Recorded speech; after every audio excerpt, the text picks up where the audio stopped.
Warahmatullahi wabarakatuh.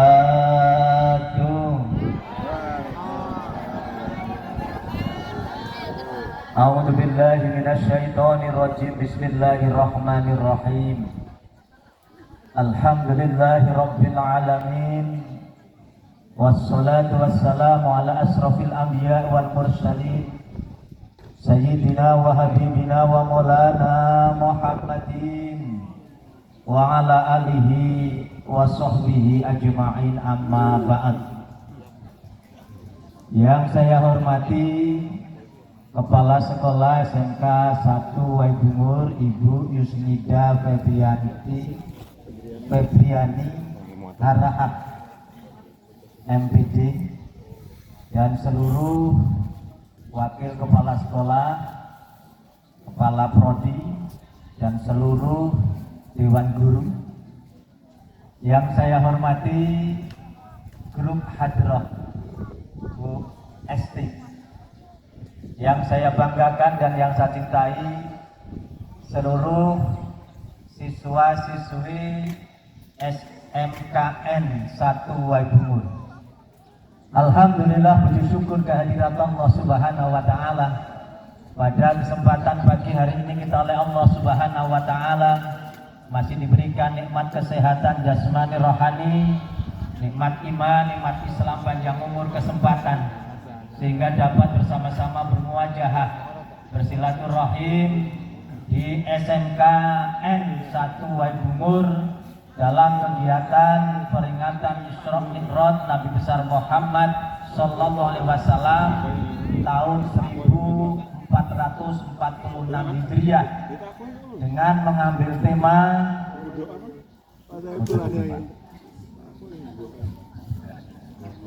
temanya adalah meningkatkan kesadaran pentingnya sholat di kalangan pelajar melalui peristiwa Isra Mi'raj Nabi besar Muhammad Sallallahu Alaihi Wasallam.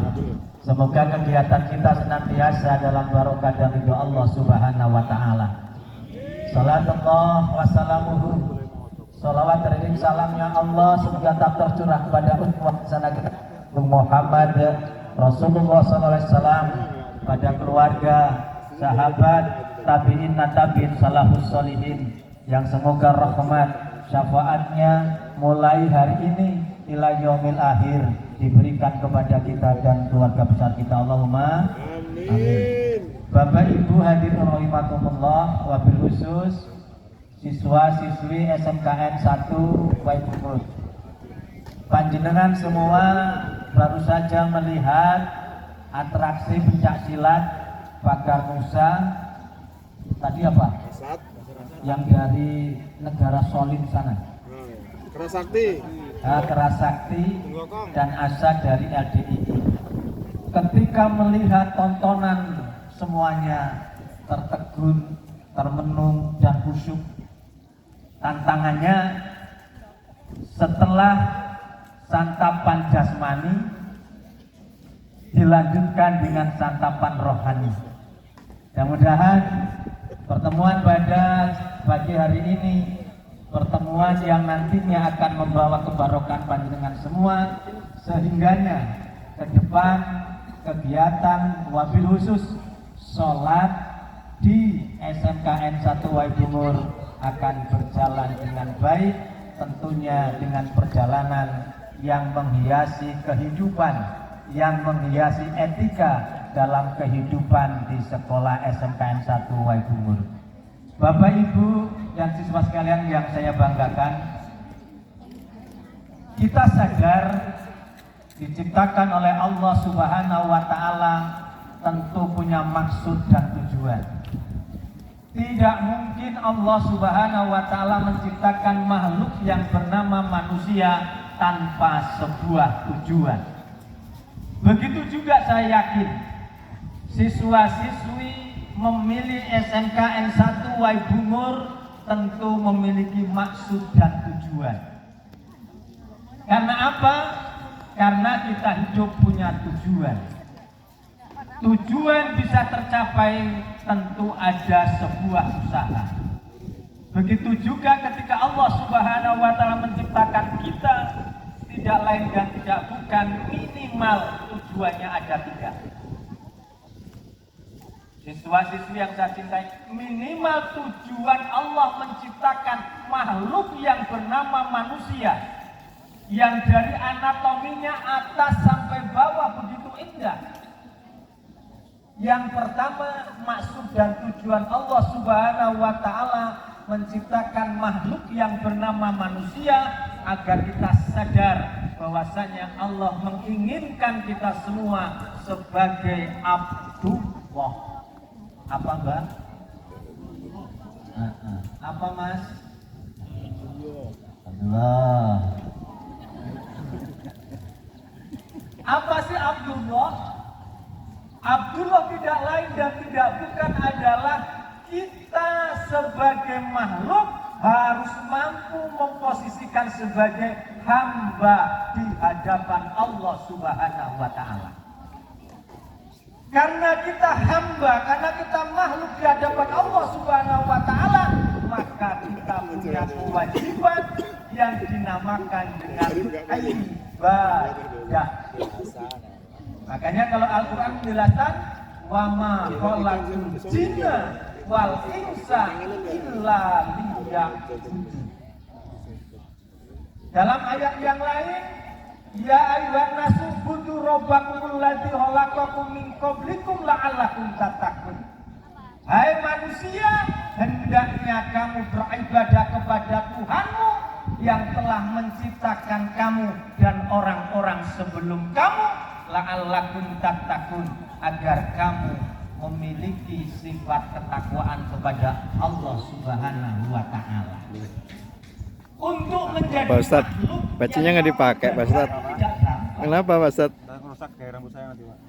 Halo. Untuk menjadi makhluk agar dia mau ibadah kepada Allah itu tidak gampang. Persoalannya apa? Di situ banyak tantangan, di situ banyak godaan. Oleh karenanya, yang bisa mempengaruhi seseorang itu mau ibadah atau tidak lain dan tidak bukan adalah iman. Apa Mbak? Saya kira semuanya sudah paham. Apa itu iman? Al-imanu tasdiqum biqalbi wa iqraru bil lisan wa arkanu bil arkan.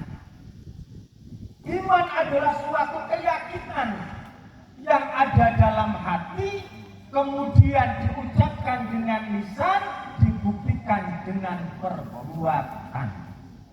Ini untuk makomnya siswa. Kalau makomnya Pak Guru, Ibu Guru, ditingkatkan grade-nya. Apa itu iman?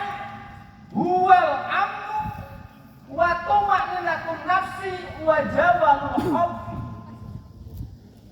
Iman adalah sesuatu yang membuat seseorang itu merasa aman. Kira-kira iman jenengan, Bapak Ibu Guru ini, kalau yang anak-anak balik posisi yang tadi, kira-kira posisi jenengan kalau sampai mengatakan iman sudah merasakan aman atau belum? Dan tidak berhenti pada posisi aman. Wa tuma'ninatun nafsi. Dengan iman itu seseorang akan merasa tentram, aman, tentram, tenang, sekaligus wajawalul khawfi. Dengan iman itu tidak ada perasaan takut. Takutnya hanya kepada Allah Subhanahu wa Ta'ala. Bicaranya gampang, tapi prakteknya angel. Kenapa begitu? Perasaan aman, nyaman, tenang, tentram, tidak merasa takut itu dipraktekkan angel. Tapi ketika kuncinya sholat selalu dilaksanakan, insya Allah tahapan-tahapan ini bisa dilaksanakan. Bapak Ibu rahimakumullah, tadi ada pesanan dari pembina Rohis. Terkait dimensi Isra Mi'raj ditinjau dari saya itu bagaimana? Tadi sudah dibacakan puisi yang luar biasa. Artinya apa? Anak-anakku sekalian, nanti kita ambil hikmahnya. Peristiwa Isra Mi'raj terjadi 15 abad yang lalu. Di 626 kira-kira. Hari ini sudah 2025, kurang lebih ya 15 sampai 16 abad yang lalu.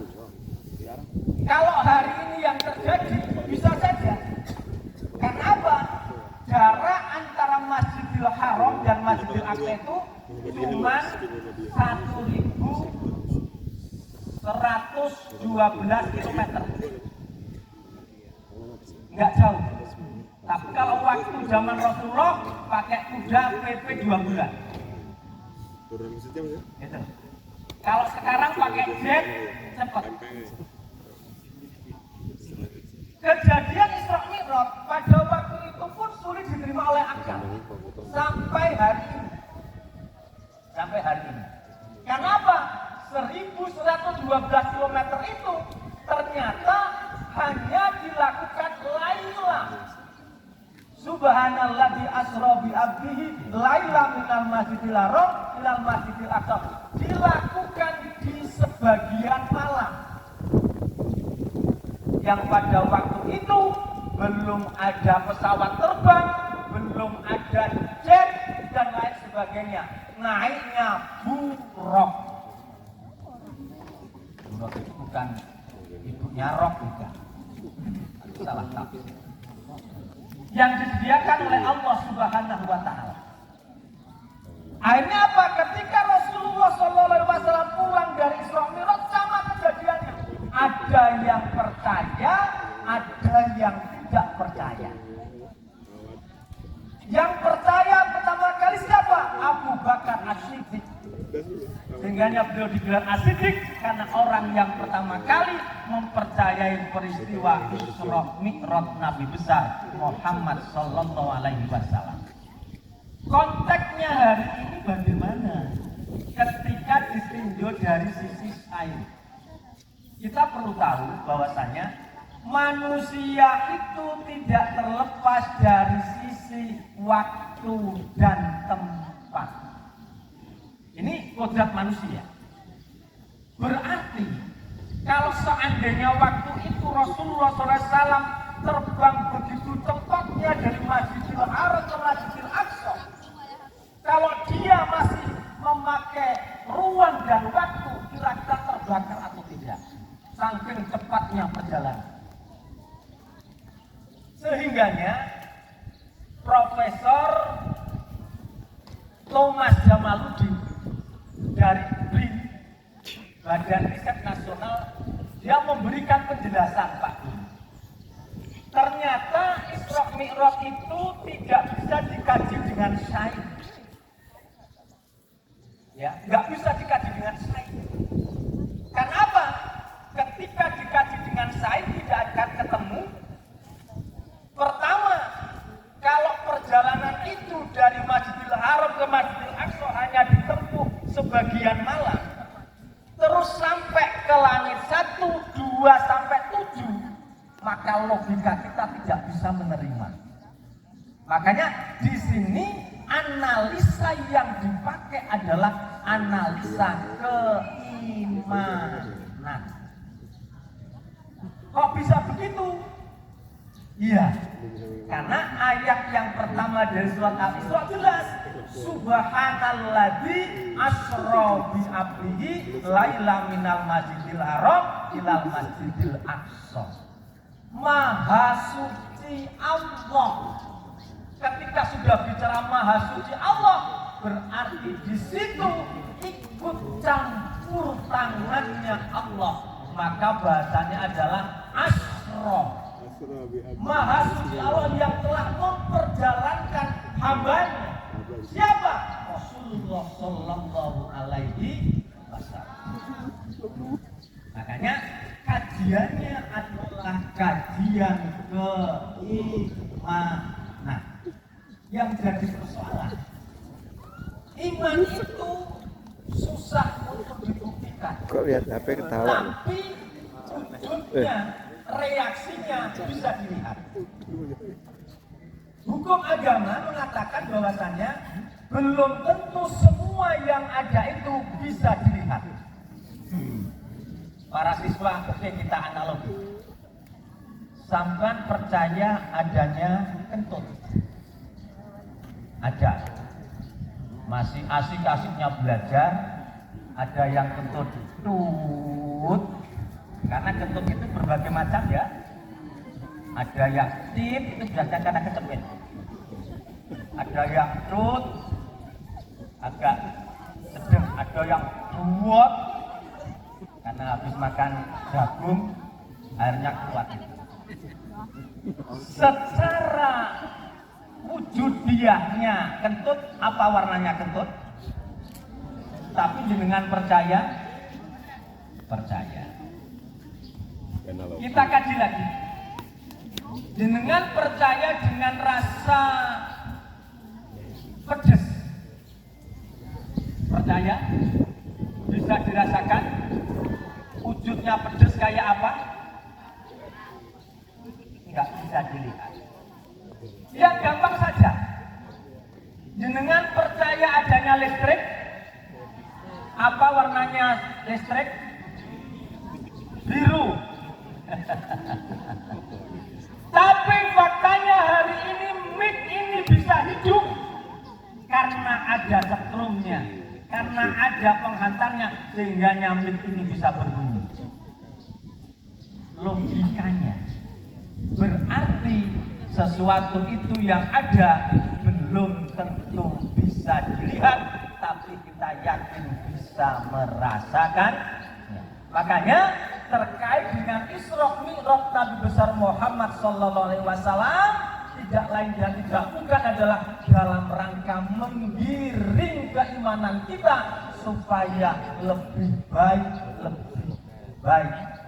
Ketika Allah Subhanahu wa taala menghendaki kita untuk menjadi orang yang sukses, insya Allah tidak sulit bagi Allah. Ketika Allah menghendaki Rasulullah SAW Isra Mi'raj dari Masjidil Haram ke Masjidil Aqsa, naik ke Sidratul Muntaha, ketika Allah berkehendak tidak sulit bagi Allah. Artinya apa para siswa sekalian? Ketika Allah menghendaki panjenengan menjadi orang-orang yang sukses dunia akhirat, tidak lain dan tidak bukan itu mudah bagi Allah Subhanahu wa ta'ala. Sarananya apa? Sarananya tidak lain dan tidak bukan adalah lewat oleh-oleh yang dibawa oleh baginda Rasulullah sallallahu alaihi wasallam. Makanya dalam Al-Quran jelas, ya ayyuhalladzina amanu sta'inu bis-sabri was-shalah. Hai orang-orang yang beriman, mohonlah kamu kepada Allah Subhanahu wa taala dengan sabar dan sholat. Makanya tema hari ini yang berjudul meningkatkan kesadaran pentingnya sholat di kalangan pelajar, bukan hanya pelajar, termasuk kita. Ada atau tidak, kadang-kadang kita juga ada problem. Kenapa? Posisi yajib wayang tikus. Kadang iman itu naik, kadang iman itu turun. Contohlah, mohon maaf. Ketika iman kita masih pasang, Pak, Bu, anakku sekalian, ketika masih pasang, belum ada sudah ambil air wudhu, siap-siap mau sholat. Itu yang imannya kenceng-kencengnya. Pas rodok geleor, itu sudah ada nyantai. Ya apa ya? sama saya juga. Jujur sampean. Nyuante alah sing penting si kebahagiaan jamaah. Ini apa? Nyuante senengnya jadi makmum masbuk. Apa sih makmum masbuk itu? Makmum yang ketinggalan imamnya setelah melafalkan takbiratul ihram, ora kebagian takbiratul ihramnya imam. Tapi kalau seandainya kita bisa menempatkan posisi sholat itu dalam kondisi yang sebaik-baiknya, insya Allah kita akan menjadi orang-orang yang disukseskan oleh Allah Subhanahu wa Ta'ala. Tinggal kondisi kita mau mengambil kondisi yang bagaimana. Oleh karenanya masjid musola sudah tersedia, tinggal gerakannya seperti apa.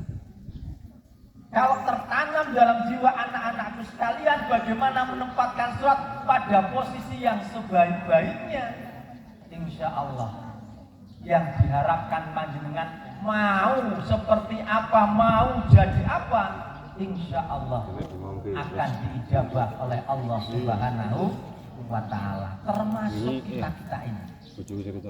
Apakah ketika kita sudah menjadi guru, Pak Guru tidak butuh itu, kita akan lebih sangat butuh. Karena kita punya keluarga, karena kita banyak kebutuhan dan lain sebagainya. Karena apa?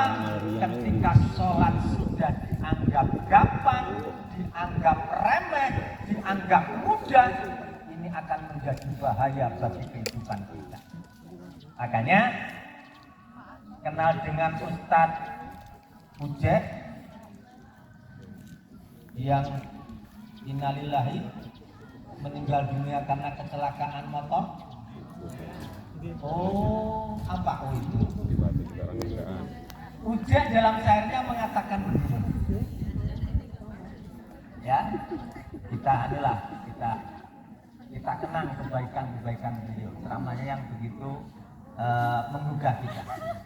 Syair beliau mengatakan, sepohon kayu daunnya rimbun. Ayo lanjutkan. Lebat bunganya serta buahnya, walaupun hidup 1000 tahun, bila tak sembahyang apa gunanya. Walaupun Hidup 1000 tahun, bila tak sembahyang. Kami bekerja sehari-hari untuk belanja rumah sendiri, walaupun hidup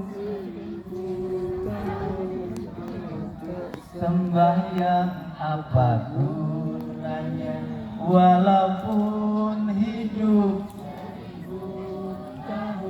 bila tak sembahyang. Masya Allah, ada yang mau hidup 1000 tahun. Lemes. 100 tahun itu lemes. Perumpamaan yang luar biasa. Ketika kita hidup 1000 tahun atau mungkin 100 tahun, tapi kita tidak mau melaksanakan ibadah sholat, maka tidak ada manfaatnya. Kalau kita mau manfaat, berarti tidak lain dan tidak bukan sholat yang seolah-olah tidak manfaat, tapi sebenarnya manfaatnya luar biasa. Bukti survei, kalau sholat itu tidak luar biasa, maka perintah sholat tidak langsung Rasulullah SAW dipanggil oleh Allah Subhanahu wa Ta'ala. Kalau hanya perintah biasa, cukup melalui malaikat Jibril alaihi salam. Ini faktanya.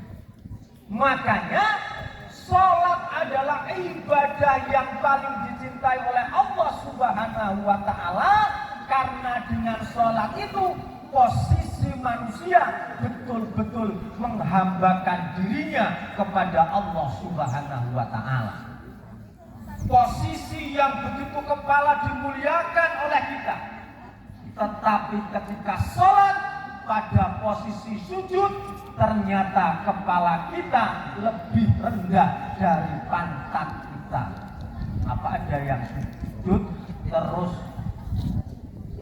kepalanya sama pantatnya disejajarkan? Enggak ada. Kalau disejajarkan berarti sujudnya tidak sah. Kenapa? Ketika sujud ada anggota yang harus menyentuh bumi.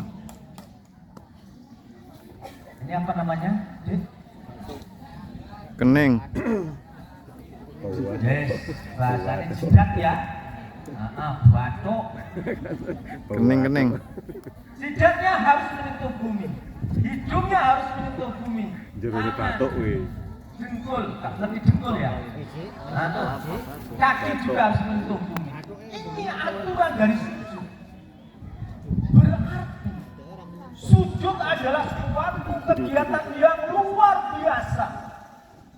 Hanya Islamlah yang melakukan sujud yang begitu indah, yang meletakkan manusia yang serendah-rendahnya, tapi sujud adalah kegiatan yang mulia.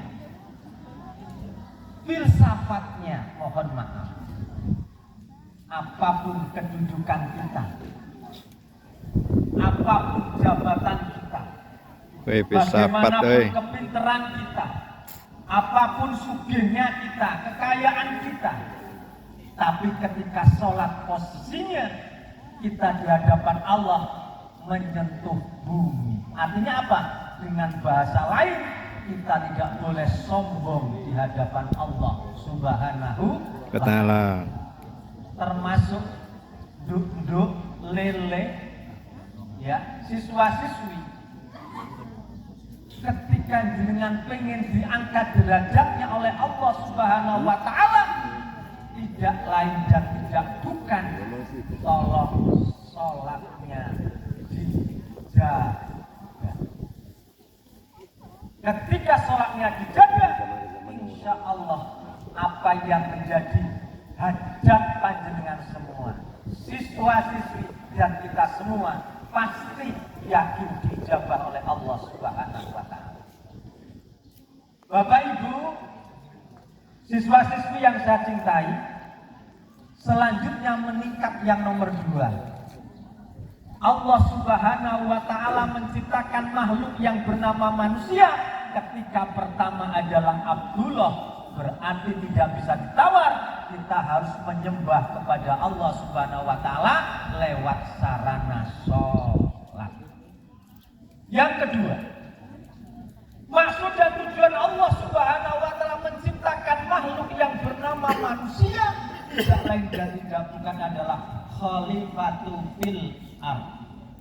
Khalifah, pemimpin di muka bumi. Waktu Allah Subhanahu wa Ta'ala akan menciptakan makhluk yang bernama manusia pada waktu itu, Allah Subhanahu wa Ta'ala bertanya kepada malaikat. Buka Al-Quran surat Al-Baqarah ayat 30. Di sana jelas. Bismillahirrahmanirrahim.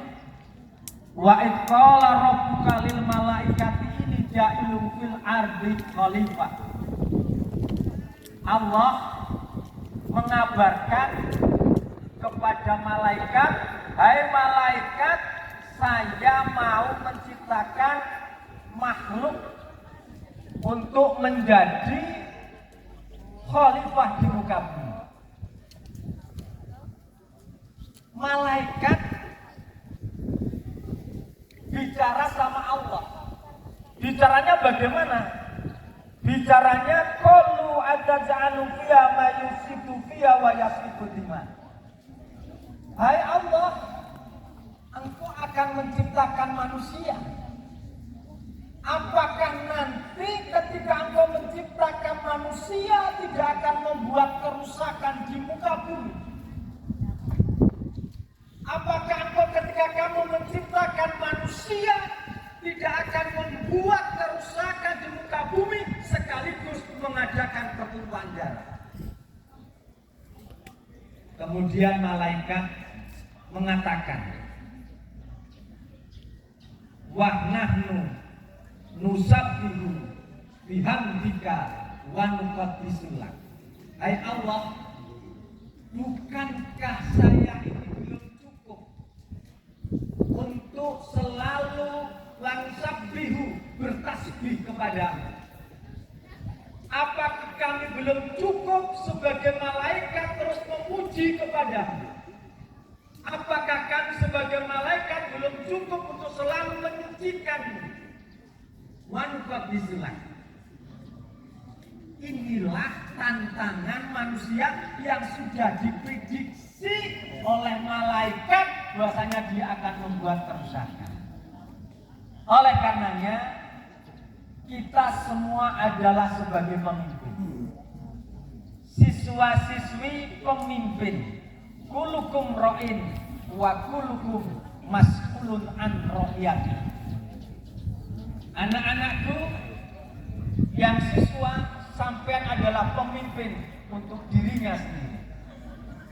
Siswi-siswi adalah pemimpin untuk dirinya sendiri.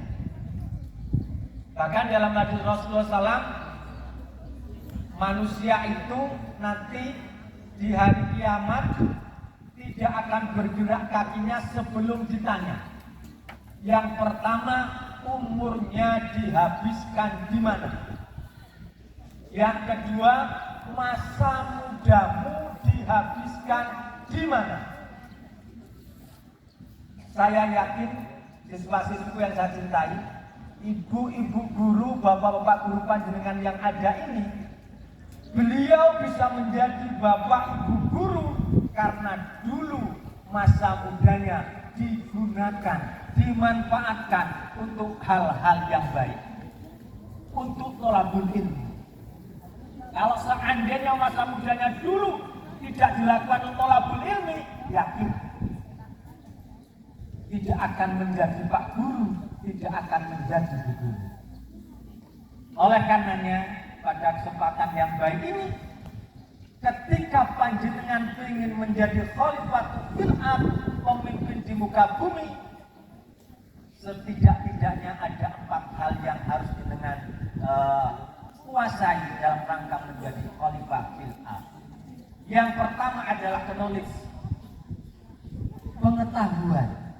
Mumpung jenengan masih muda, masih punya kekuatan, jenengan punya HP yang bisa dilihat, untuk bisa melihat apa saja, untuk bisa membaca apa saja. Tidak lain dan tidak bukan Iqra, perbanyaklah membaca. Kita lihat, jenengan kenal Profesor Habibie? Siapa Profesor Habibie? Wakil Presiden dan juga Presiden menggantikan Bapak Soeharto. Saking senengnya membaca, luar biasa, Masya Allah.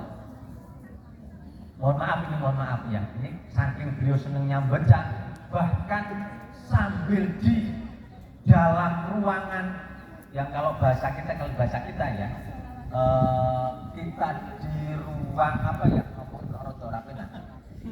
di kamar mandi, toilet, beliau bawa koran untuk membaca. Saking hobinya membaca, Masya Allah. Hari ini Menteri Agama Profesor Dr. Kiai Haji Nasaruddin minimal tiap hari baca 200 halaman. Tiap hari. Kita hari ini berapa halaman yang kita baca? Lebih enak lihat TikTok, lebih seneng lihat YouTube daripada membaca. Fakta atau fakta? Di sini ada perpustakaan, Bu Kepala. pengunjungnya berapa tiap harinya?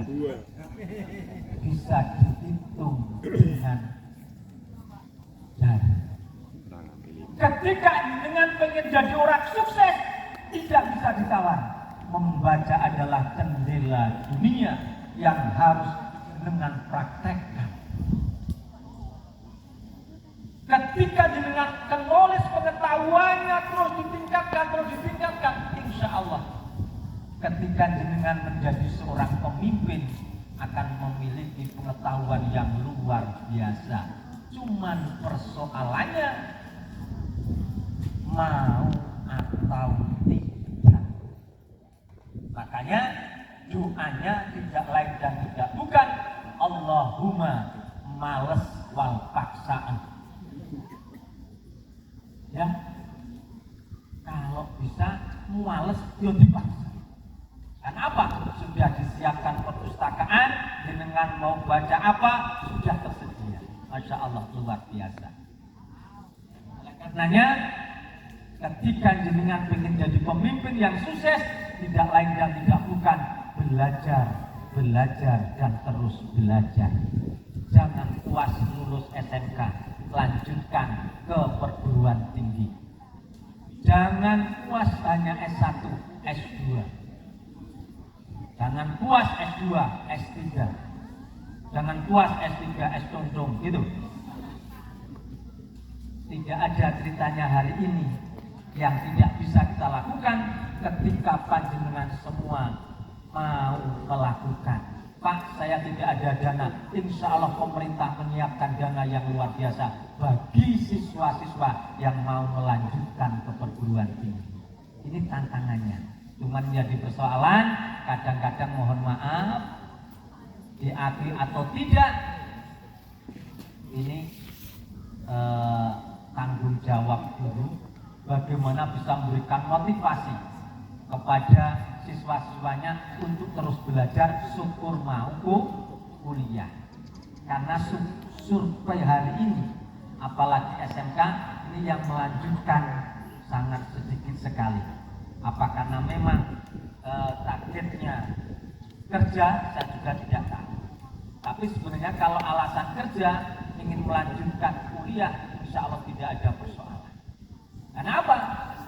Saya yakin ketika semakin tinggi pendidikan seseorang, maka pola pikirnya akan jauh lebih panjang.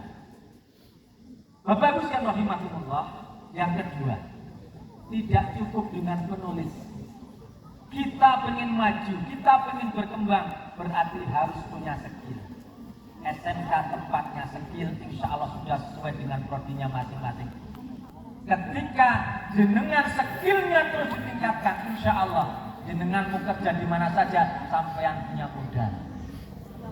Ya, siswa-siswi sekalian ya, mohon maaf, jenengan hari ini pengen apa saja, tinggal buka Google tutorial apa, insya Allah akan muncul. Ya Pak ya, kira-kira yang dibuka tutorial apa, cerita apa? Apa cerita Korea yang dilihat? Nah, ini tantangan lagi tantangan. Kalau mau praktek apa saja sudah komplit, sudah cukup. Tinggal kemauan kita.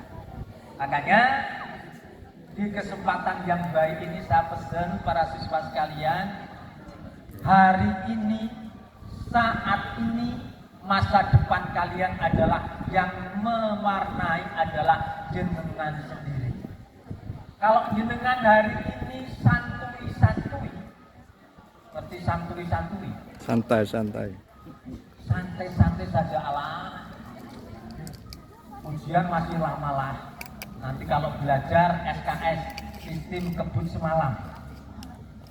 Kalau mau ujian, belajarnya dari jam 7 sampai jam 4 pagi. Begitu berangkat, udah. Kalau seandainya disiapkan jauh-jauh hari, insya Allah kita akan lebih baik.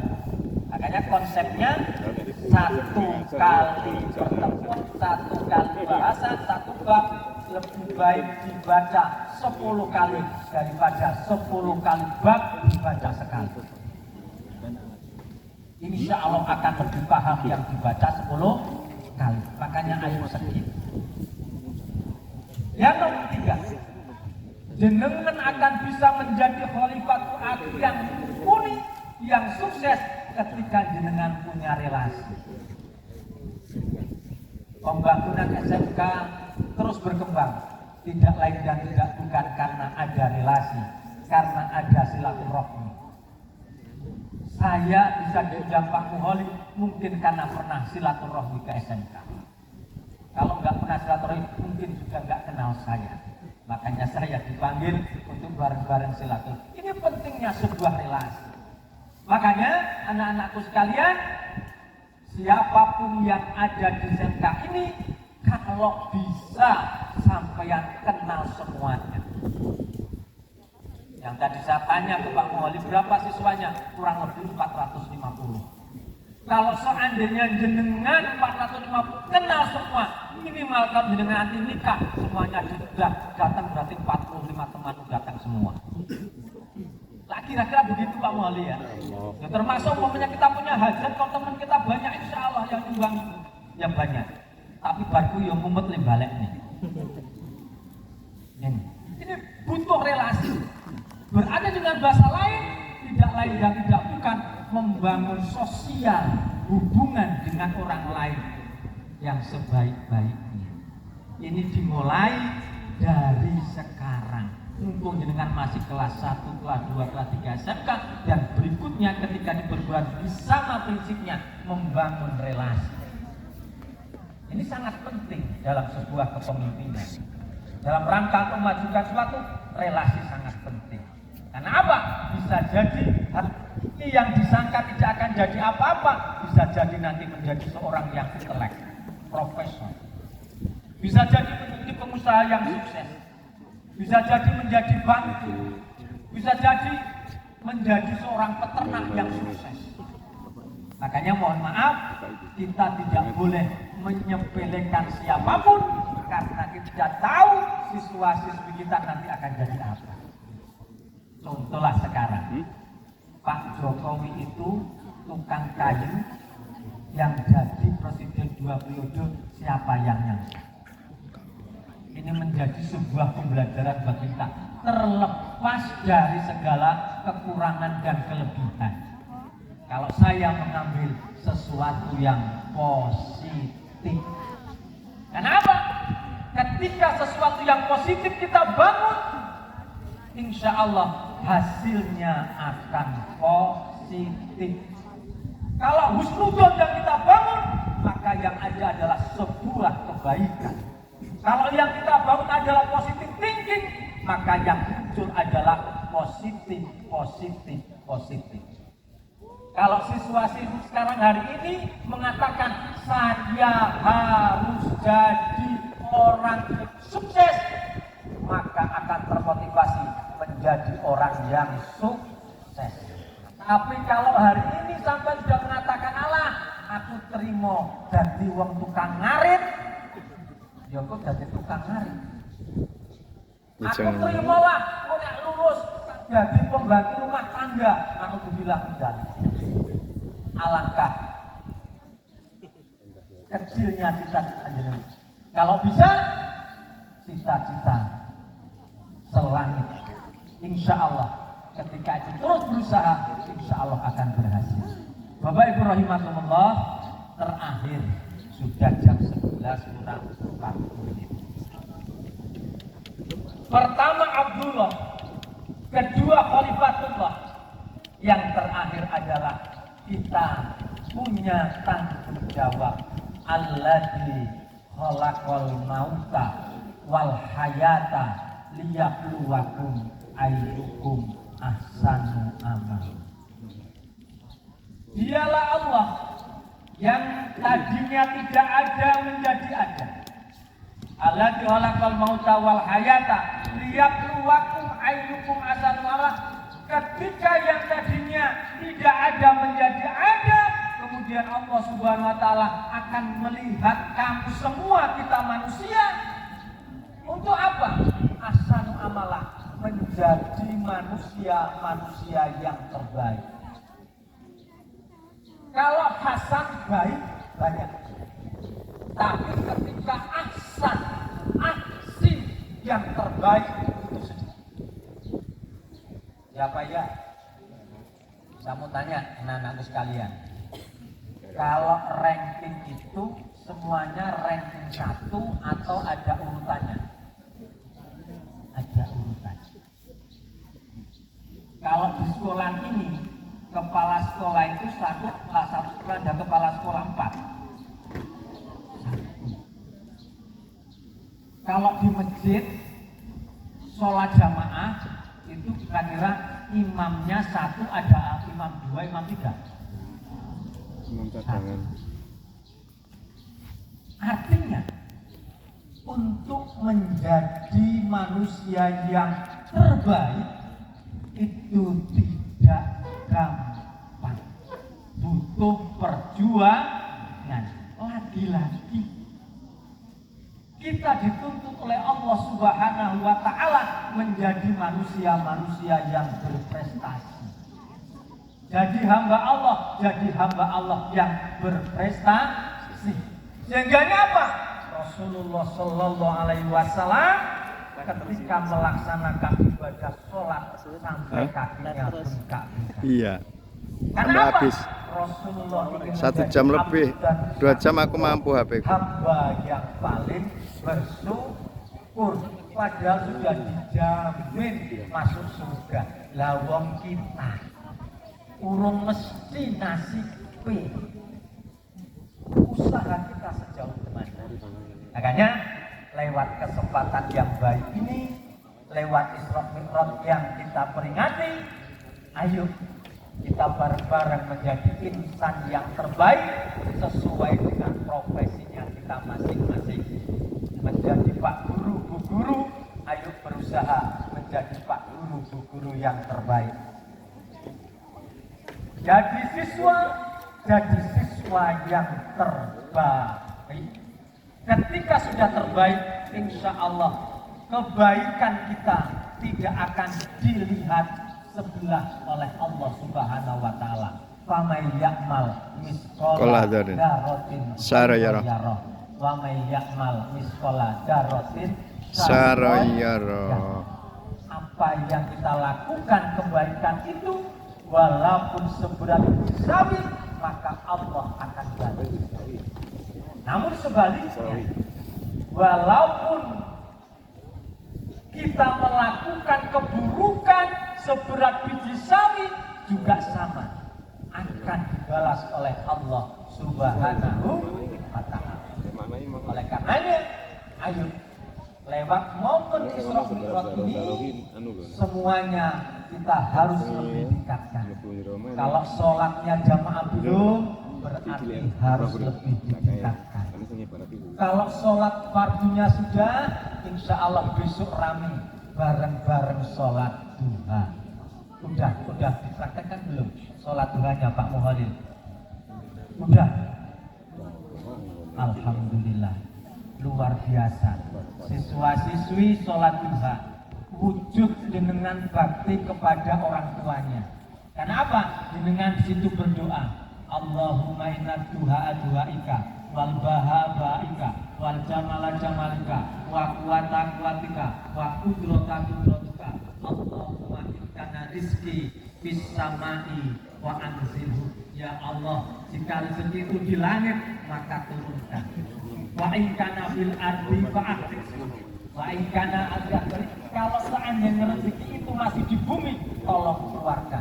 Wa ikana ba'idan faqaribhu. Kalau rezeki itu masih jauh, ya Allah dekatkan. Wa ikana mu'asyiran fasajirhu. Kalau rezeki itu masih sulit, ya Allah, maka kau mudahkan. Wa ikana haraman fatahhirhu. Kalau rezeki itu haram, ya Allah, maka halalkanlah. Subhanallah. Kenapa? Jujur Bapak Ibu, golek rezeki halal kuwi angel. Ya Pak ya, saya mengaku golek rezeki halal angel. Buktinya apa? Ya saya mengaku kadang-kadang mangkat jenis tengah 8 jam 8 mangkat ning urung mangkat. Kudu balike jam 3 balik. Menurut kira-kira ya, Makanya tidak lain dan tidak bukan, mudah-mudahan dengan tambahan sholat 2 itu wa in kana haramun wa tauhid.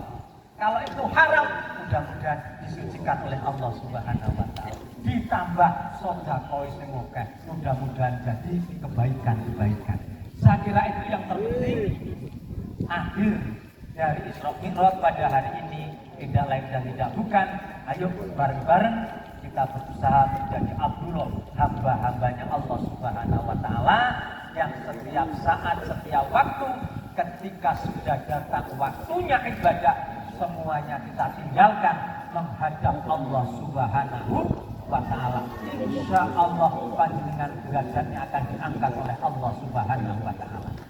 Yang nomor 2, ayo mari kita berusaha apapun jabatan kita, hendaknya kita lakukan khalifah fil ard, menjadi pemimpin yang sebaik-baiknya, karena nanti apa yang Kok ada yang tidur ya? Apa yang kita pimpin akan dimintai pertanggungjawaban oleh Allah Subhanahu wa taala. Yang ketiga, ayo kita menjadi insan-insan yang terbaik, bukan hanya sekedar manusia, tetapi menjadi manusia teladan yang bisa diteladani keluarga kita, yang bisa diteladani sekitaran kita, yang bisa diteladani para siswa-siswi kita, sehingga nanti kita dipanggil oleh Allah Subhanahu wa taala.